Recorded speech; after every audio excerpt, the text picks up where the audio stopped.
오늘 말씀 12절을 보면은 깨닫고라는 말이 나옵니다. 누가 무엇을 깨달았다는 것일까요? 깨달음의 주체는 바로 베드로입니다. 그리고 무엇을 깨달았다는 것일까요? 이것을 알기 위해서는 앞의 내용을 좀 이해할 필요가 있습니다. 앞의 내용을 잠시 설명을 해드리면 몇 분 전까지만 해도 이 베드로는 헤롯에 의해서 옥에 갇혀있는 신세가 되었습니다. 헤롯에 의해서 이제 옥에 갇혀있던 베드로는 손에 쇠사슬이 묶여 있었고 발에 쇠사슬이 묶여 있었습니다.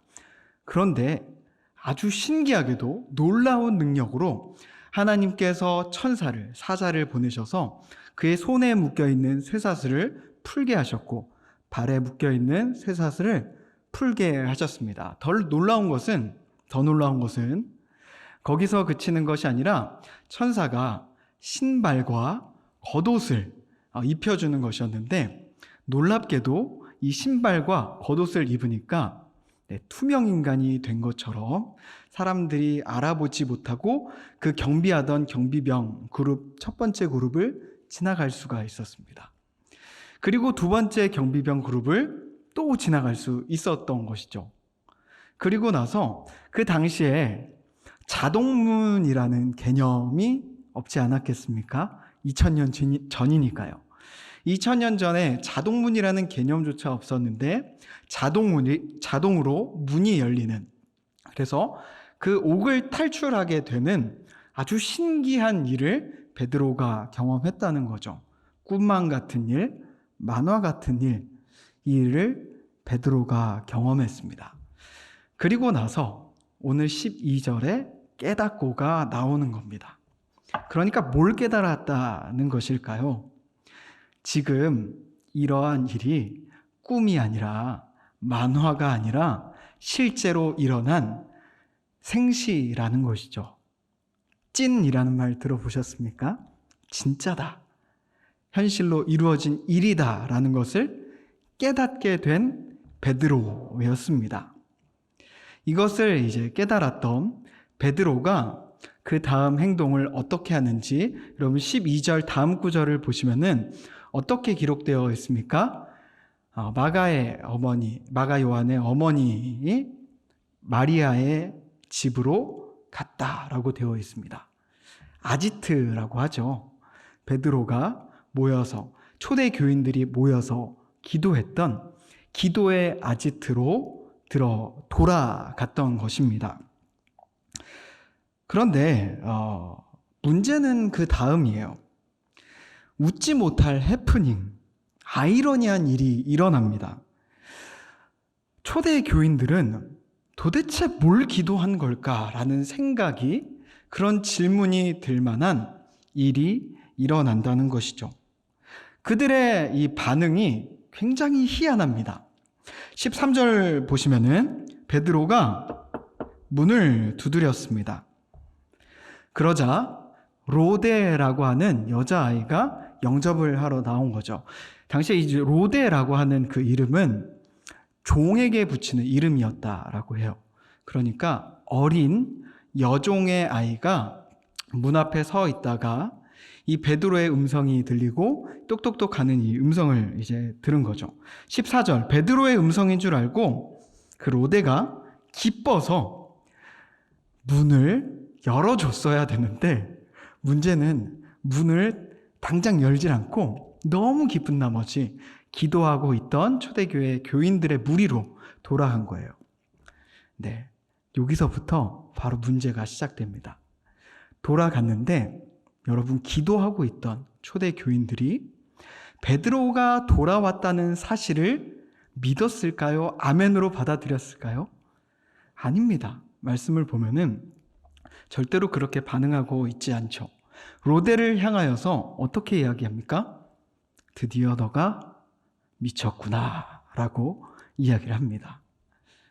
그때 이 로데가 어떻습니까? 우리가 사실 진실을 누군가에게 전하는데, 사실을 막 말해주고 있는데 그 사실을 믿지 않으면 굉장히 억울한 마음이 들잖아요. 똑같은 마음이었을 것 같습니다. 로데가 굉장히 억울했을 것 같아요. 그래서 참말이다 라고 소리를 높였죠. 그때 이 초대교회 교인들의 반응이 가관입니다. 어떻게 반응을 합니까? 그러면 그의 천사로다. 이 말을 합니다. 유대 전승에 의하면은 유대인들이 미신을 믿었다고 해요. 어떤 미신이냐? 수호 천사가 있어서 그의 똑같은 모습과 똑같은 목소리를 내면서 그를 보호해 준다. 이런 미신이 있었다고요. 근데 이제 예수님 시대보다 훨씬 더 후대에 이제 전승됐던 이야기라고 하는데요.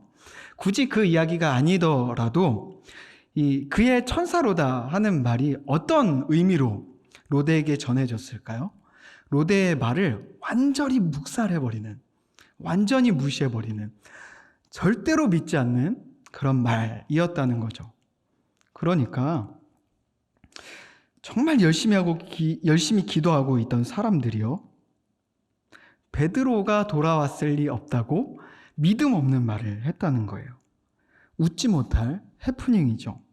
분명히 기도의 응답이 이루어졌음에도 불구하고 그 사실을 믿고 찬양하고 아멘으로 화답해야 할 것 같은 그 초대교회 믿음 좋은 기도하는 사람들은요, 이 사실을 믿지 않았고 반대로 종이에요. 그리고 여자입니다. 믿음의 영역에 이렇게 포함될 것 같지 않은 연약한 아이는 그 사실을 믿고 로데는 믿음으로 그것을 믿었다는 거죠.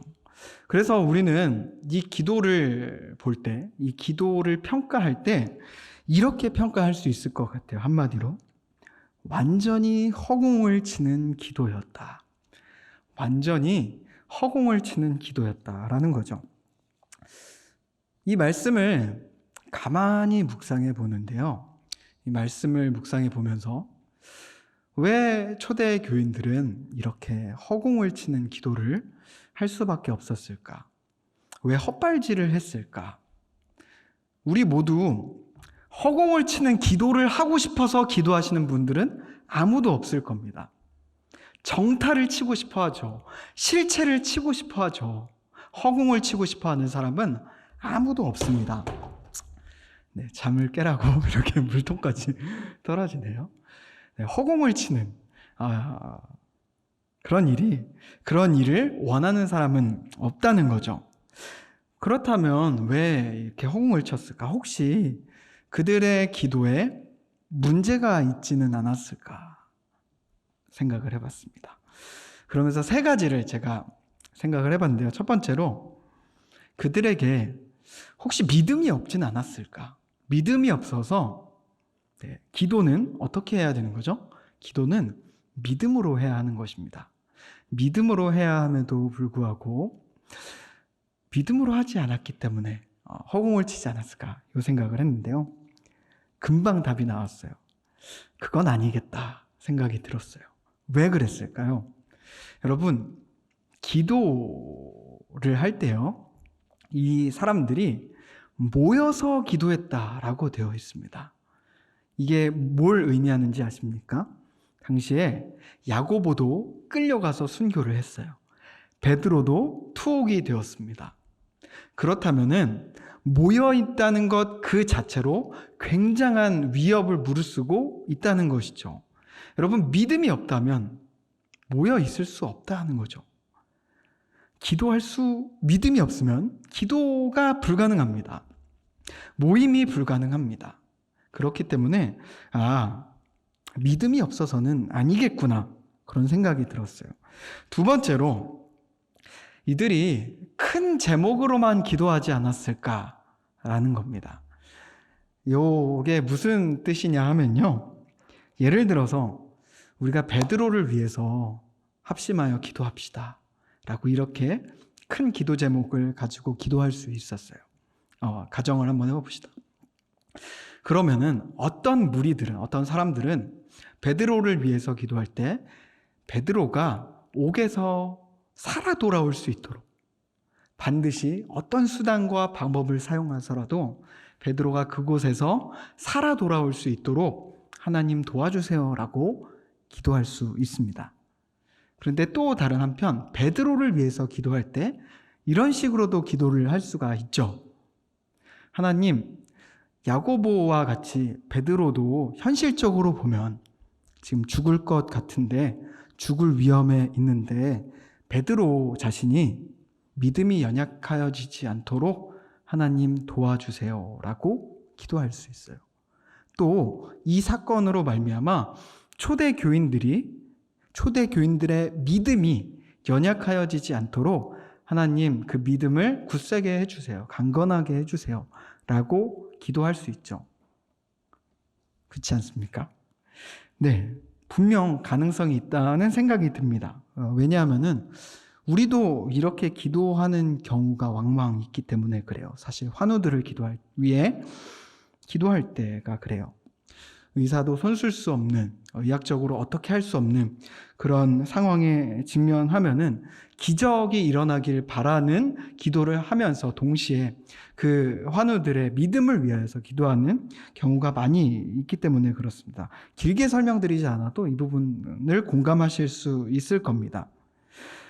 근데 이 두 번째 생각에 전적으로 또 동의하기가 어려운 것은 그 모여있던 많은 사람들 중에서 단 한 사람도 베드로를 살려달라고 기도하지 않았을까? 모두가 베드로가 죽을 것을 가정하고 기도했을까? 네, 생명을 지켜달라고 기도하는 사람이 있었을 것 같다라는 생각이 들었어요. 그렇다면 왜 그들은 이 허공을 치는 기도를 했을까? 세 번째 생각은 인간의 이 본성적인 고집스러운 착각 때문에 그렇습니다. 본성적인 이 고집스러운 착각인 거죠. 착각 때문에 허공을 치는 기도를 했다라는 겁니다. 한 가지 예를 들어서 한번 설명하겠습니다. 인지 심리학자가요, 한 가지 실험을 했습니다. 어떤 실험이냐? 두 그룹을 이렇게 나누고요. 두 그룹에게 주사위 2개씩을 이제 주는 겁니다. 한 그룹에게는 이 주사위를 2개를 다 던져서 2라는 숫자가 나오면은 10만 원을 드리겠습니다. 라고 이제 실험을 한 거죠. 또 다른 한 그룹에게는 2개의 그 주사위를 합쳐서 12라는 숫자가 나오면은 10만 원을 드리겠습니다. 라고 실험을 한 겁니다. 그러니까 최소의 숫자가 나오는 것, 최대의 숫자가 나오는 것을 실험을 한 거죠. 그래서 이 사람들이 열심히 이제 주사위를 던지고 또 던졌습니다. 그런데 여기서 이제 신기한 실험 결과를 얻게 되었는데요. 어떤 실험 결과냐? 6 플러스 6, 그러니까 12라는 숫자를 내야 10만 원을 얻는 이 그룹에서 주사위를 던질 때요, 주사위를 이렇게 살짝 놓는 게 아니라 위에서 아래로 수직으로 내꽂으면서 던진다든지 높게 이 주사위를 던져서 세게 주사위를 던졌다라는 거고요. 반대로 이 작은 숫자를 이제 내야 하는 그룹은 주사위를 굉장히 살포시, 그리고 아주 조심스럽게 주사위를 던졌다라는 거예요. 여기서 한 가지 결론을 냈던 것이 인간은 착각을 한다는 겁니다. 큰 결과를 얻으려면 마치 큰 방법을, 큰 도구를 사용해야만 큰 결과물을 얻을 수 있다라고 착각을 하는 거죠. 그 논증에 따르면요, 큰 도구, 큰 방법을 사용해야 큰 결과를 얻는 것이 아니라 아무런 상관이 없다라는 거죠. 거창한 방법이어야 거창한 것을 만든다는 게 아니에요. 이 원리를 가지고 다시 돌아와서요, 여러분, 왜 그들이 허공을 치는 기도를 했을까요? 그들이 지금 겪고 있는 당면한 현실이 어떻습니까?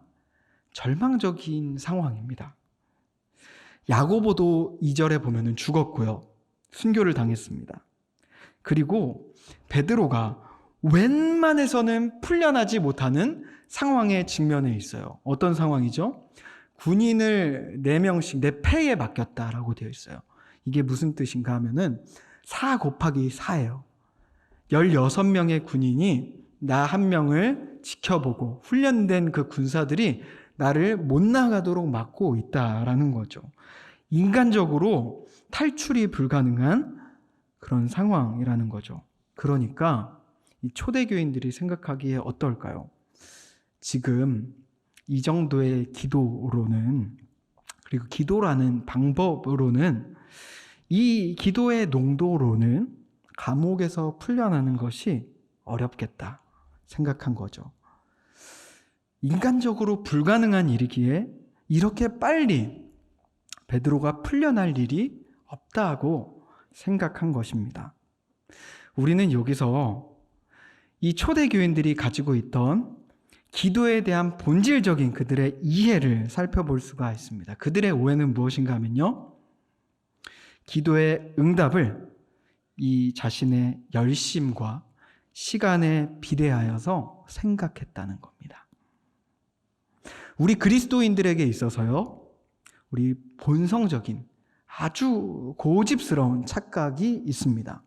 기도를 하면서도요, 기도를 오래 해야, 그리고 기도를 열심히 해야 그 기도가 켜켜이 쌓여가지고 이루어질 거라고 생각하는 이 고집스러운 착각입니다. 기도의 정성들이 조금씩 쌓여서 그게 다 채워질 때야 비로소 하나님께 상달이 되고 그것이 하나님께서 이루어 주시는 기도 응답이 될 것이다 라고 착각하는 거죠. 여러분, 만약 이러한 사실로 기도의 응답이 이루어진다고 하면은 우리는 하나님을 굉장히 째째한 하나님으로 만드는 겁니다. 예를 들어서 하나님은 모든 것을 하실 수 있는 능력이 있으십니다. 그런데 우리가 기도를 쌓아야 돼요. 오늘도 새벽 예배를 하고 또 수요 예배를 했는데 아쉽게도 수요 이 저녁 예배를 빠뜨린 거 있지 않습니까? 그래서 하나님께서 이 수요 예배 때 현장 예배에 나오면 내가 그 기도 제목 내가 이루어지려고 했는데 이 수요 예배 100번 정도 이제 드렸는데 그 100번을 못 채우는구나 하면서 다시 처음부터 시작하자 라고 이야기를 한다면 굉장히 하나님을 째째한 하나님으로 만드는 거 아니겠습니까? 그런데 우리는 은연중에 하나님을 이렇게 생각하면서 기도할 때가 있다는 겁니다. 여러분, 웃지 못할 요 해프닝, 초대교회의 이 기도의 해프닝을 우리가 보게 하는 것은 바로 이겁니다. 오늘 설교의 제목이기도 합니다. 왜 기도하십니까? 여러분, 기도에 여러 가지 이유가 있겠지만, 그래서 딱 한 가지로 기도의 이유를 단정하는 것은 어렵겠지만, 오늘 이 본문, 이 말씀을 통하여서 하나님께서 우리에게 말씀하시는 기도의 이유는 바로 이것인데, TV 제목, 텔레비전 프로그램의 이 제목도 있습니다. 순간포착, 세상에 이런 일이가 바로 기도의 이유라는 겁니다. 이후에 이거에 대한 설명을 좀 해드리겠습니다. 주일에 야구 이야기가 있었는데요. 담임 목사님께서 야구 이야기를 길게 해주셨잖아요. 저도 야구 이야기를 좀 하려고 합니다. 저도 야구를 굉장히 좋아하고 두산 베어스 팬인데요. 제가 아직도 잊지 못하는 명경기, 저를 막 이렇게 전율하게 하고 저를 울렸던 그런 명경기가 있습니다. 꽤 오래된 것 같아서 이제 찾아보니까 9년 전이더라고요. 2013년 9월 12일에 있었던 이 SK와 두산의 경기였어요. 두산이 7대 0으로 7회까지, 여러분 야구가 몇 회까지 하는지는 다 알고 계시죠? 네, 조금 전제하고 설명드리겠습니다. 야구는 9회까지 있습니다. 그런데 7회까지 이제 점수를 이제 7대 0으로 질질질 끌려가고 있었다는 거죠. 그런데 8회에 2점, 그리고 9회에 이 7점을 내면서 대역전극을 만들어냈습니다. 역전을 했다라는 거에 포인트가 있는 게 아니고요. 그래서 뭐 자랑하려고 그러는 게 아니라 제가 그 경기를 볼 때요. 처음부터 그 경기를 봤다는 겁니다. 그러니까 7회까지 저의 마음이 어땠겠습니까? 굉장히 답답하고 이 선수들을 욕하는 마음으로 이 경기를 계속 봤다는 겁니다. 그런데 이제 8회가 지나고 9회에 점수를 내면서 뒤집기 어려운 정말 드라마 같은 이 순간을 제가 보게 됐는데 만약에 제가 7회까지만 야구를 봤다라고 한다면 이라는 생각을 했어요. 이제 경기가 끝나고 나서 그러면은 그냥 이겼구나 대박이다 라고 끝났을 것 같은데 제가 그 8회와 9회를 보면서 온몸에 이제 전율을 하게 되고 심지어는 이렇게 야구 광인회라고 생각을 하실지 모르겠지만 이렇게 너무 이렇게 놀라고 전율해서 눈물이 이렇게 찔끔 나더라고요. 야, 이걸 내가 놓치지 않았네? 살면서 이런 경기를 보는구나. 혼자 막 소리를 지르고 난리를 쳤던 기억이 있습니다. 말씀을 준비하는데 갑자기 이 난리를 쳤던 기억이 떠올랐습니다. 그러면서 좀 이 기도하고 연결이 되더라고요. 그래서 기도의 이유를 여기서 좀 묵상하게 되었는데요. 기도란 무엇일까? 하나님 앞에 켜켜이 쌓아서 그것을 이루게 되는 공양 같은 게 아니라는 거죠.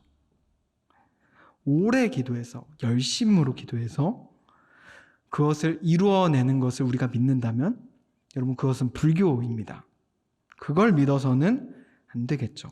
아까 말씀대로 진짜 기도란 뭘까? 여러분 설교에서 이 말만 기억하시면 됩니다. 순간포착 세상에 이런 일이 하나님께서 하시는 그 일을 그 순간을 놓치지 않고 포착하게 하심으로 하나님 앞에 놀라는 것, 세상에 하나님 이런 일을 하셨군요 라고 감사를 드리는 것, 찬양을 하게 하는 것, 그 끈을 놓지 않는 것이 기도라는 것입니다. 여러분 구약의 이 모습을 아주 잘 드러내고 있는 귀한 샘플이 있습니다. 출애굽기 17장을 보면요, 이스라엘 백성들이 출애굽을 해서 첫 번째로 이 종족과 전투를 벌이게 됩니다. 바로 아말렉 전쟁입니다. 이때 여러분들 잘 아시듯이 모세가 산 꼭대기에 올라서 손을 번쩍 들어서 기도를 했죠. 이제 손이 힘들어서 손이 이제 내려오면은 아론과 훌이 이제 올라와서 모세를 이제 바위에 앉히고 이제 손을 들어서 기도하게 하는 그 장면이 우리에게 굉장히 익숙할 것입니다. 근데 여러분, 이 말씀이 우리에게 주는 영적인 메시지, 영적인 교훈이 무엇일까요? 손을 이렇게 높이 드는 것, 기도의 정성과 이 기도의 열정과 노력이 중요하다는 것도 있겠지만 여러분 궁극적으로는 손을 계속 들고 있다는 이 사실이 이 공식이 되어서 손만 들면 이긴다, 열심히 기도하면 이긴다, 이것을 가르쳐 주는 게 아니라는 거죠. 여러분 17장 8절 이하로 나오는 이 본문을 오늘 집에 가서 한번 읽어보시면 의도를 알 수가 있어요. 이 본문의 의도는 여호수아를 가르치는 건데요. 현장에서 아말렉과 실제로 치열하게 전투하는 여호수아에게 뭘 가르쳐 준 걸까요? 빡세게 너 기도해라. 기도 적당하게 하면 안 된다. 여러분 이게 아닙니다. 여호수아 속에 있었던 이 인간적인 때를요, 씻어 내려가는 작업을 하나님께서 하고 계시는 것입니다. 그것이 무엇이냐? 전쟁은 사람의 힘, 무기의 힘으로 하는 것이 아니라 하나님 앞에 달려 있다는 것. 그것을 손을 드는 것으로 표현하여서 그것을 한순간도 잊지 않게 하기 위해 여러분 이 일을 하나님께서 행하시고 이 결론 부분에 여호수아를 향하여서 하나님께서 말씀하시는데 이 일을 여호수아의 귀에 외워 들리라 라는 말씀을 하십니다. 여러분 외워 들리라 라는 말 들어보셨습니까? 외우다라는 말은 들어보셨고 들리다라는 말은 들어보셨을 것인데 외워 들리다라는 말은 처음 들어보셨을 겁니다. ESV 요 영어 성경으로 보면요 확실하게 나오는데 리허설이라는 거예요. 외워 들리다, 리허설. 그러니까 실전과 같이 정말 스탠바이 하고 있는 그 자세로 하나님의 그 순간을 포착하기 위해서 그것을 늘 떠올리는 그 자세로 살아가야 함을 여호수아에게 알려주신 것이죠. 여러분 말씀을 맺겠습니다. 초대교회 교인들의 기도가 허공을 치는 기도였다는 해프닝, 이 말씀을 통해서 우리에게 주시는 메시지가 무엇일까요? 올바른 기도관을 갖게 하는 것입니다. 올바른 이 기도관을 갖기 위해서는 우리는 첫 번째로 버려야 되고요. 두 번째로 취해야 합니다. 첫 번째로 버려야 할 것이 무엇일까요? 우리의 고집스러운 착각이요. 기도라는 것이 우리의 열심으로, 우리의 열정으로 비례해가지고 그것이 켜켜이 쌓여 이루어지는 것이 아니라는 것. 그 착각을 우리가 버려야겠습니다. 또한 취해야 될 것은 무엇입니까? 여러분, 기도란 공양이 아니라 포착이라는 겁니다. 기도가 포착이라는 것임을 아는 사람은 어떻게 될까요? 그 순간만 포착하면 되지 라고 생각하면서 방관하는 자세로 기도하지 않는 모습으로 살아가는 것이 절대로 아니고요. 이 사실을 알게 되면 하나님의 일하심을 절대로 그 한순간을 놓치지 않기 위해서 제가 여러분 텔레비를 끄지 않고 8회와 9회를 보는 것처럼 하나님의 일하심을 기다리며 기도한다는 것입니다. 하나님의 일하심을 놓치지 않기 위해서 눈을 초롱초롱 뜨고 또렷하게 우리 하나님을 바라보며 기도하는 저와 여러분들이 되기를 간절히 소망합니다.